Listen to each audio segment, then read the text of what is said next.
के आनंद की जय हो।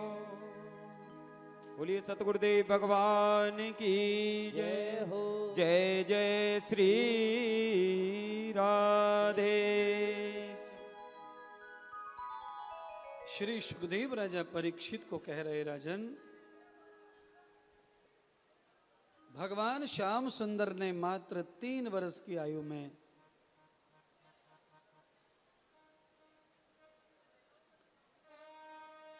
मुरली की ये मधुर ध्वनि से वैराग्य और त्याग का कैसे ज्ञान दिया गोपियों को।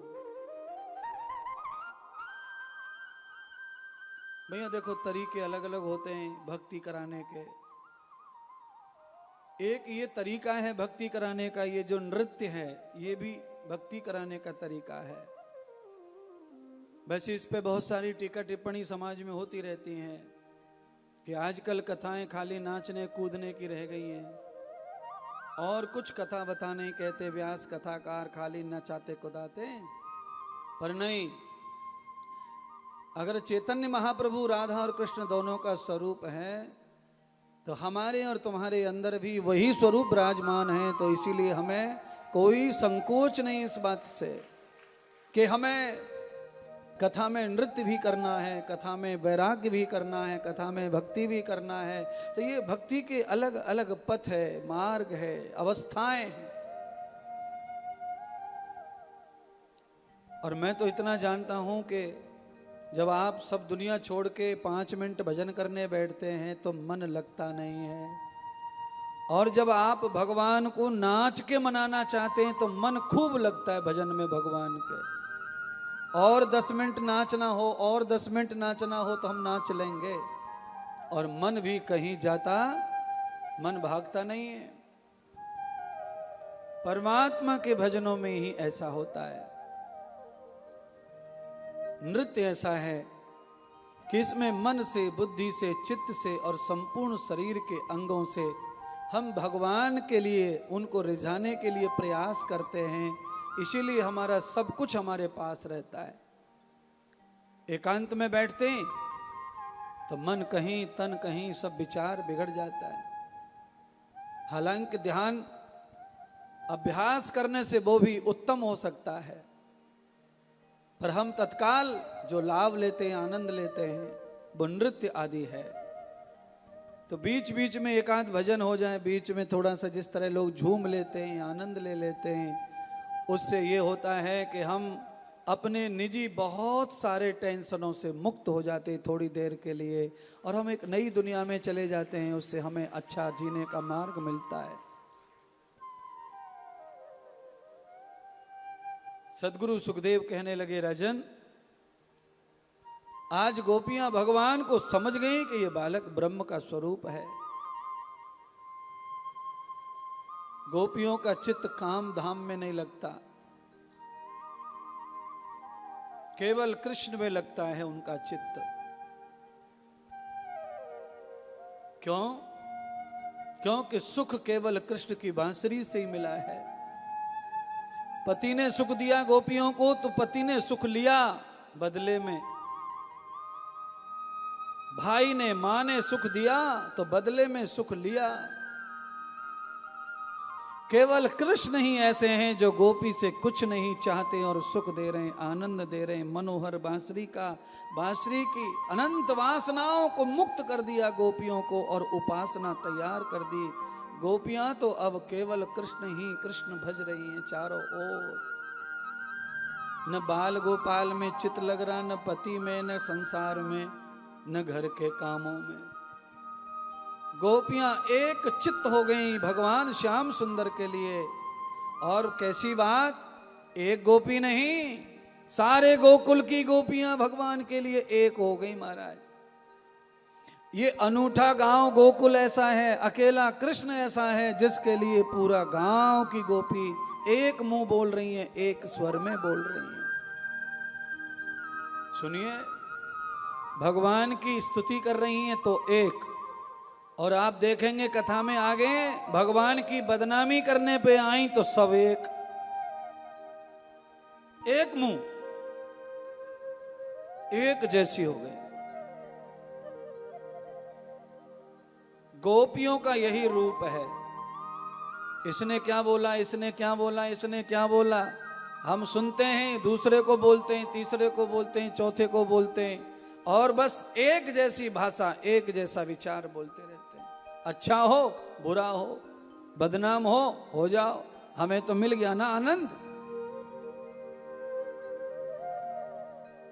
पर गोपियां आज ऐसी नहीं है। आज गोपी कैसी हैं? उपासना वाली हैं।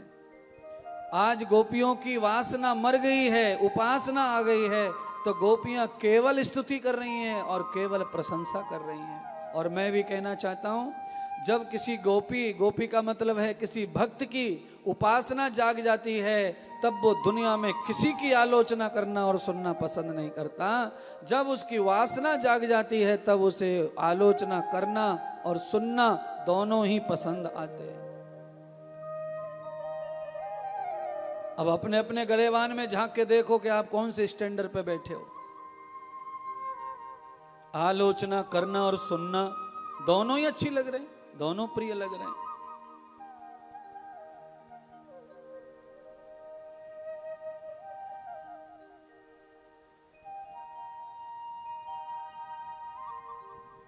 स्तुति करना और प्रशंसा करना, सुनना अच्छा लग रहा है। आपके गुरु के बारे में, आपके भगवान के बारे में कोई जय जयकार करे और आपको गदगद होना, हर्ष होना, आनंद होना, अच्छा लगना, ये तो उपासना का ही विषय है। आलोचना को सुन के शांति और सुख मिलना, ये वासना का विषय है। चित्त में, शरीर में ये प्रवृत्तियां हैं। इन प्रवृत्तियों को आप समझ लें कथा के माध्यम से, तो ज्यादा से ज्यादा ये कथा कहती है कि उपासना वाला भाव रखो, जिससे कि हमेशा ही अच्छा निकले और अच्छा ही सुना जाए, कभी बुरा निकले भी नहीं और कभी कानों में बुरा पड़े नहीं। परमात्मा हमेशा आलोचना करने से, आलोचना सुनने से हमें बचाए और अपना ध्यान देवे, अपना भजन देवे, अपना ही मंत्र देवे, अपनी भक्ति देवे, हमें दूसरी बुद्धि ना देवे भगवान। यह आशा हमेशा भगवान से रखो, ये भाव रखो।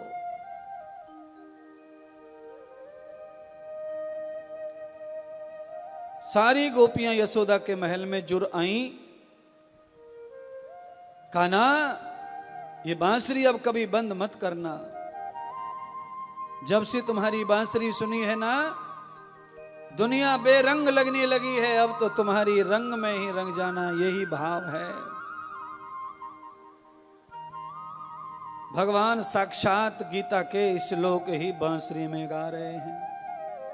गोपियां ज्ञान मार्ग से, भक्ति मार्ग से, वैराग्य मार्ग से ओत प्रोत हो गई हैं। संध्या काल हो गया, सारी गोपियां अपने अपने घर चली गईं। अब घर जावें तो घर में चित्त ना लगे, मन ना लगे।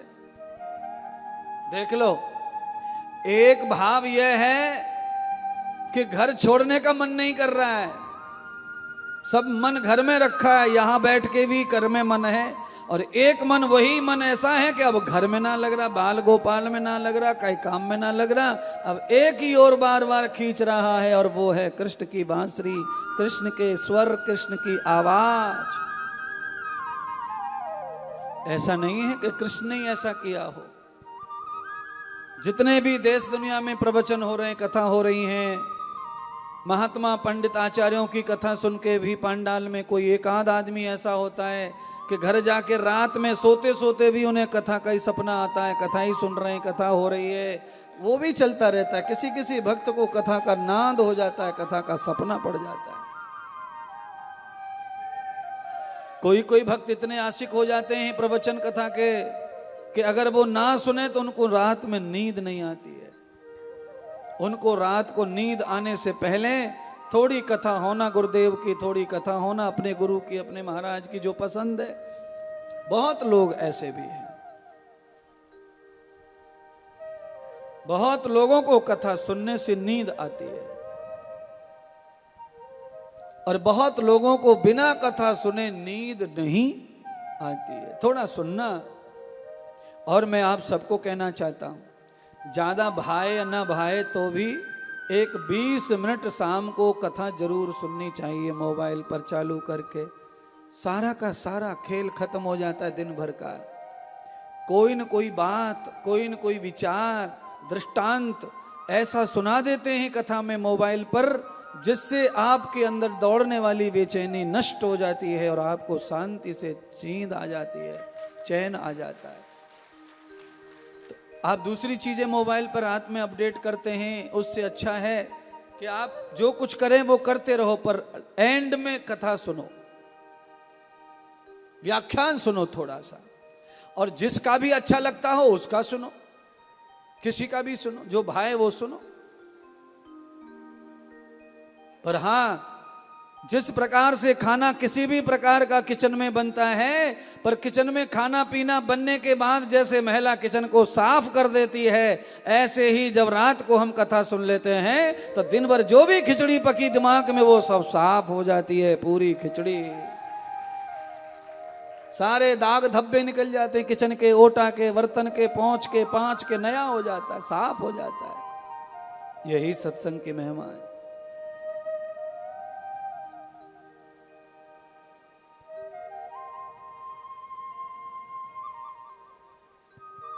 तीन दिन हो गए गोपियों को बांसुरी सुनने को नहीं मिल रही है, और बांसुरी बज रही है बांसुरी वाले की। अच्छा, बांसुरी वाला बांसुरी बजा रहा है और सुनने वाला कोई श्रोता नहीं है, तो वो थक गया और उसने बंद कर दिया। और बांसुरी बंद हो गई तो अब गोपिन को चैन और ना पड़ रहा, बेचैन। आने को नहीं मिल रहा था पर सुनने को मिल रहा था। हमारे पंडाल में कई श्रोता ऐसे हैं जो नहीं आ पाए, जो अपने अपने घर पे हैं और रो रो के घर रात गुजार रहे हैं, क्योंकि उन्हें आना था वृंदावन। पर वो जी इसीलिए रहे हैं कि टीवी पे कथा है, चल रही है, सुनने को मिल रहा है, इसीलिए जिंदा है, इसीलिए रह पा रहे हैं घर पे, नहीं उनका ध्यान इधर ही। गोपियां आज चारों तरफ से परेशान हो गई। अब बांसुरी बजना बंद हो गया तो गोपियों का सैटेलाइट से भी सुनना बंद हो गया। अब बड़ी प्रॉब्लम। अब तो गोपियों को चैन ना पड़े, नींद ना आवे, बेचैनी बढ़ती चली जा रही है। बाल गोपालन को भेज रही है कान्हा के पास, छोटे छोटे बच्चन को चिट्ठी भेज रही है कान्हा के पास। अरे कान्हा से कहो बांसुरी बजावे, हमसे रूसे ना, हमारे घर वाले ना आने दे रहे हैं, हमारे घर वालों ने ताले डाल दिए, दरवाजे बंद कर दिए। ऐसा ही होता है भक्ति में, ये ध्यान रखना। आप ज्यादा भक्ति करने लगेंगे, घर वाले दुश्मन हो जाएंगे। ये मेरा चैलेंज है। आप ज्यादा भक्ति करने लग जाओ, आपके अपने सारे लोग दुश्मन हो जाएंगे तुम्हारे। भक्ति का यही रूप है, यही असलियत है। घर का एक आदमी सपोर्ट नहीं करता भक्ति में महाराज, कोई भी। हाँ, थोड़ी बहुत एक आध जोड़ी पति पत्नी की ऐसी है कि भाई चलो अपन संग चलेंगे, कथा सुने आएंगे, अपन घूम आएंगे। ये भक्ति का स्वरूप तो है, पर ये पहला स्टेप स्वरूप है। पर हम जब ज्यादा भक्ति में जाने लगेंगे तब फिर जोड़ी टूटेगी गारंटी से। यही भक्ति का धर्म है। मीरा जब थोड़ी बहुत भक्ति करती थी, दियावाती, तब तक तो कोई बात ही नहीं, खटका ही नहीं था घर में। मीरा जी ने जब असली भक्ति शुरू की तो सास ने पहले बोला होगा मीरा को, पति को बोला होगा राणा तेरी पत्नी को समझा ले, नहीं तेरा घर उजड़ जाएगा। राणा ने तंग किया होगा फिर। तो मीरा ने एक ही बात जान ली कि ये कोई साथी नहीं है भक्ति में, इसीलिए जब इनको मेरा इतना अच्छा काम अच्छा नहीं लग रहा है तो फिर मैं और कुछ भी अच्छा करूंगी, इनको अच्छा लगने वाला नहीं है। इसलिए जिनको अच्छा नहीं लगे वो मत लगो, मैं तो चली पिया के देश। पीछा किया राणा ने। बहुत सारी कहानियां हैं मीराबाई के।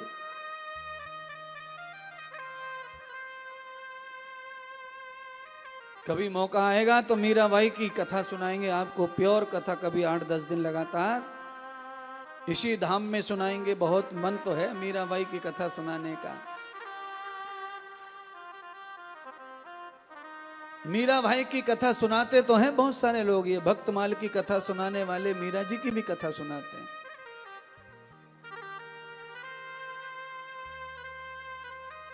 अनेक संत महात्मा भक्तों की कथा भक्तमाल की कथा कहलाती है।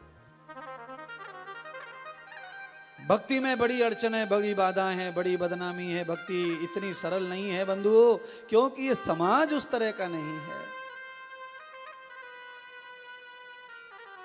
समाज में थोड़ा थोड़ा सब सही पसंद है सबको, थोड़ा थोड़ा सब करो। समाज इसलिए थोड़ा थोड़ा ही करके संतुष्ट रहता है। समाज एक लाइन से भक्ति में नहीं लग रहा। क्यों नहीं लग रहा? कारण वही है, अच्छा नहीं लगता जमाने को। वैसे तो आप हरिद्वार देख लो, अयोध्या देख लो, काशी देख लो, वृंदावन देख लो, उज्जैन देख लो, त्र्यंबकेश्वर देख लो, जगन्नाथ देख लो, द्वारकानाथ देख लो, सब जगह लाखों की पब्लिक भीड़ घूम रही है। ये सब भक्ति के लिए आए हैं। पर कैसी भक्ति चाहिए? थोड़ी थोड़ी थोड़ी थोड़ी थोड़ी थोड़ी, बस थोड़ी वाली। मंदिर चले गए, 2 मिनट दर्शन कर आए, बाद में 12 घंटे घूम लिए फिर लिए, रिक्शा में इधर उधर दर्शन कर लिया, बाद में खा लिया पी लिया सो लिए, घर वालों को वीडियो भेज दिया, आज हम मधुबन गए, आज हम निधि बन गए, आज निकुंज में गए, आज हम प्रेम मंदिर गए, आज हम यहाँ गए, मोबाइल पे सबको व्हाट्सएप कर दिया। बस इतनी भक्ति पसंद है हमको भी और घर वालों को भी।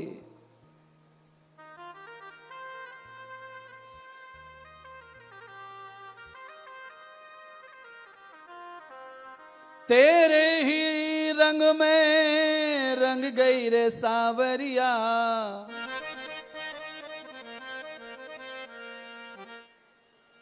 ऐसी भक्ति किसी में आ जाए तो दंगल हो जाएंगे, घर में उजाड़े हो जाएंगे, लड़ाई हो जाएंगे। बहुत बड़ी बीमारी है ये भक्ति।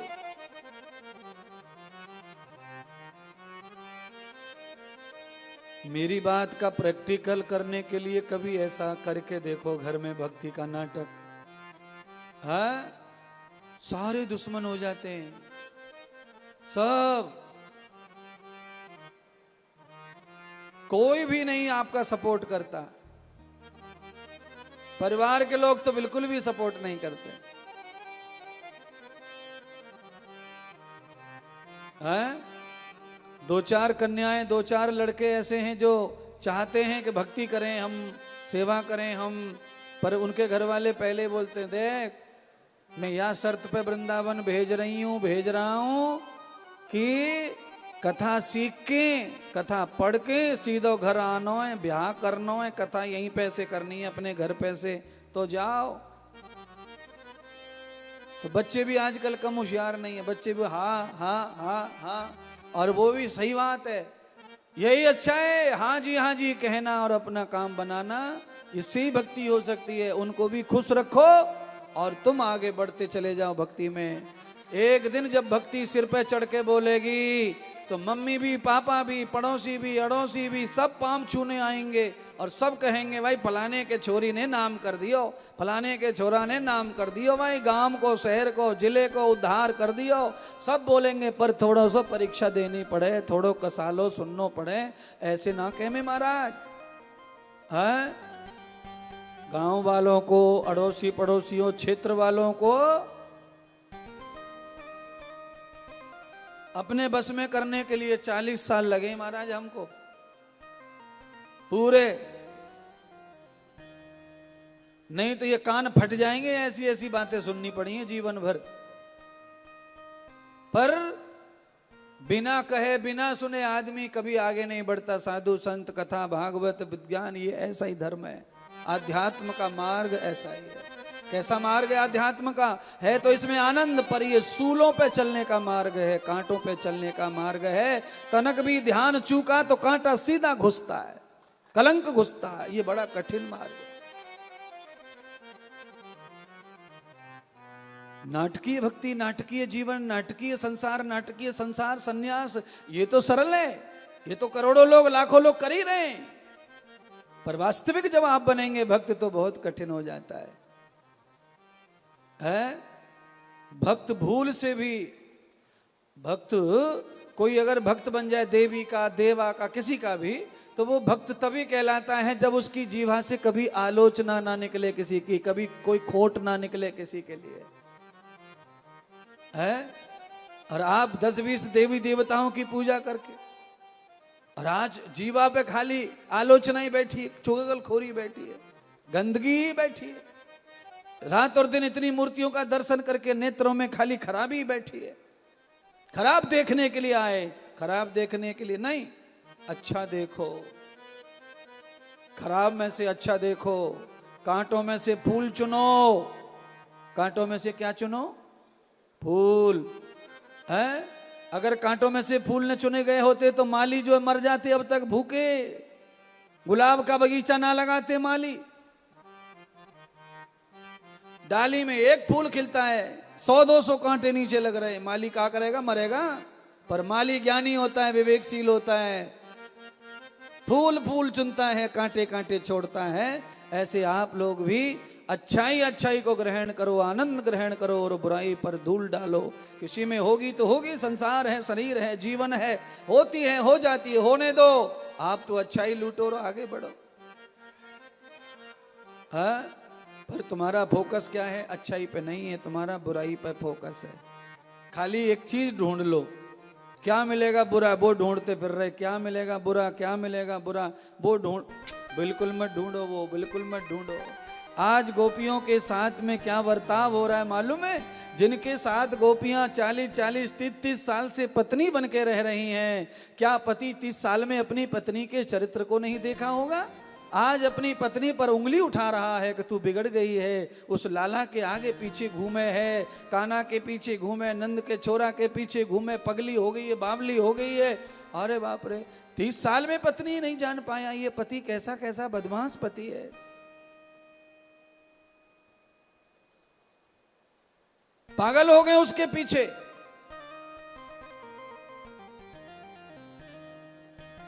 अरे मूर्ख ग्वाल वालो, उस बालक के अंदर कोई खूबी तो है ना जो सारे गांव को उसने अपनी ओर पकड़ के खींच लिया है।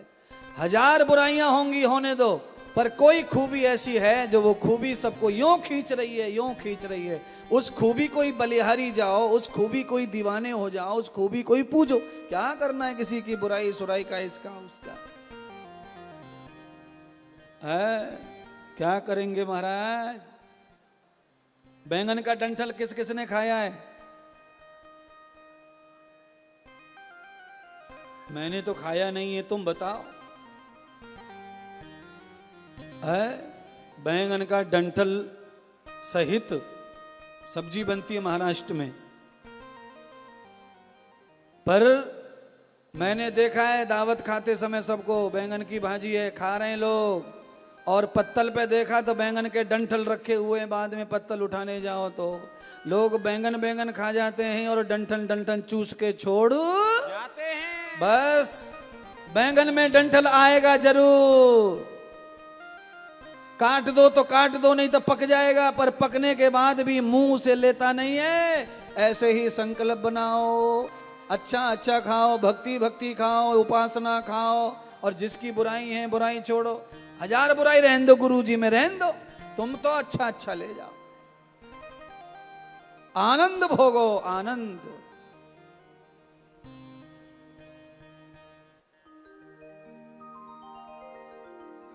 अब तो गोपियां बड़ी परेशान और व्याकुल हो गई हैं महाराज। आज उन मनोहर गोपियों ने भगवान को कहा, प्रभु न सोने का छोड़ा, न जगने का छोड़ा, न मारा न जिंदा, क्या करें? तुम्हारी बांसुरी बजे तो चैन ना पड़े और ना बजे तो चैन ना पड़े, यही आदत होती है, इसी को आदत कहते हैं। सदगुरु सुखदेव राजा परीक्षित को कह रहे हैं, राजन आज भगवान ने गोपियों को बांसुरी के माध्यम से परम भक्ति दान कर दी, दिव्य भक्ति दान कर दी। गोपियां भगवान की परम भक्त हो गईं, और आज गोपियों ने बांसुरी के माध्यम से ही भगवान को पहचाना कि ये साक्षात ब्रह्म है, ये परमात्मा है, और कोई है नहीं। गोपियां आज बालक को भगवान के रूप में देख रही हैं। आप सबसे भी अनुरोध है, ऐसे ही आप छवि देखो भगवान की और अपने सेवा को आगे बढ़ाओ, अपनी पूजा को आगे बढ़ाओ। बस इसी से तुम्हारा उद्धार होगा। समस्त दोषों को निर्वात करके छोड़कर केवल आनंद की ओर बढ़ना है तो अच्छाइयों को देखते हुए बढ़ सकते हैं। अगर बुराई देखने लगे तो हम कभी आगे बढ़ सकते नहीं हैं। आज की कथा यहाँ विश्राम। सबको बहुत बहुत धन्यवाद। जय जय श्री राधे। बोलो मुरली मनोहर लाल की जय हो। बंसी वारे की जय हो। गोपियों के परमात्मा की जय हो। जय जय श्री राधे। जय श्री राधे। सभी भक्तों से निवेदन है, 6 अगस्त से 14 अगस्त तक हरिद्वार नगरी में कथा का आयोजन हो रहा है। जिस कथा में जो भक्तजन पधारना चाहते हैं, अनुष्ठान एवं पोथी बैठाना चाहते हैं, वे सभी से निवेदन है जल्द से जल्द स्क्रीन पर चल रहे नंबर पर संपर्क करें और अपना अपना रजिस्ट्रेशन करवाने का कष्ट करें। मुख्य यजमान मंच पर पधारेंगे और सभी भक्तजन अपने अपने जगह पर आरती के लिए खड़े होंगे और पोथी के यजमान मंच के सामने आरती के लिए पधारेंगे।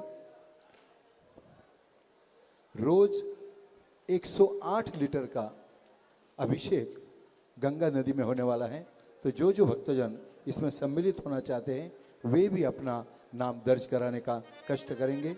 एक दिन के लिए 11,000 रुपये की राशि निर्धारित की गई है, जो आप देकर सुबह सुबह वहाँ पर गंगा मैया को पंचामृत का अभिषेक होने वाला है। तो जो भक्तजन इसमें सम्मिलित होना चाहते हैं, वे भी अपना नाम दर्ज कराने का कष्ट करेंगे। अब हम चलते हैं आरती की ओर। आइए सभी अपने अपनी जगह पर खड़े होइए।